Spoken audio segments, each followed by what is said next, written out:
couple of years ago, my wife and I were in Cyprus on a short winter break. And one morning we went to the local Chabad house to daven, to pray. It was winter and the place was pretty much empty, but every Shabbat in the summer months it's packed with young secular Jews from all over the world. For some of these Jews, it may be the first time they've experienced a real Shabbos. The Rebbitzin told me of a conversation she once had with one of these students. One Shabbos, this young girl came over to her and said to her, "What's the code for the Wi-Fi?" The Rebbitzin said, "It's Shabbat." Said the student, "How do you spell that?" The four sons that the Haggadah speaks of, the Chacham, the wise son, the Rasha, the wicked son, the Tam, the simple son, and the Eino Yodea Lishol, the one who doesn't know how to ask, they represent 4 generations of Jews.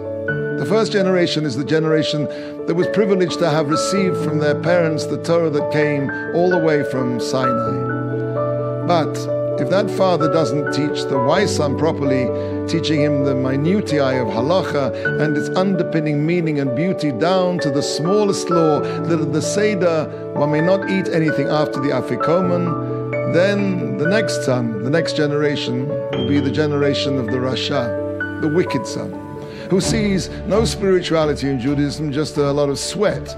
As he says, "What is this work to you?" Now, although the Rasha has some connection, albeit negative, to his Judaism, the next generation, the son of the Rasha, will be Jewishly a simpleton, a Tam. All he will remember is a grandfather with a white beard and a yarmulke who sat him on his lap, chucked him under the chin and asked him questions in a foreign language. All he can say is, "What is this?" The next generation, however, will have no direct memory of a Fruma Zayda, a religious grandfather.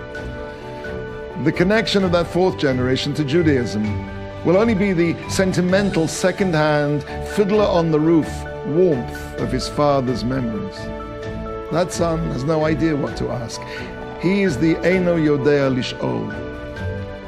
Notice there's no 5th son at the Seder. Cultural memories last for 4 generations, and that's that. And yet, all is not lost. Something deep in the sense memory, something deep in the soul still calls, "These are the appointed festivals of God, the holy convocations which you shall designate in their appropriate times."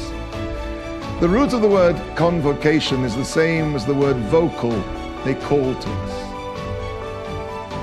However far away we are from Shabbat and the Chagim, the festivals, they call us to holiness, however far the distance. And even if the only question in our minds is, "What's the code for the Wi-Fi?"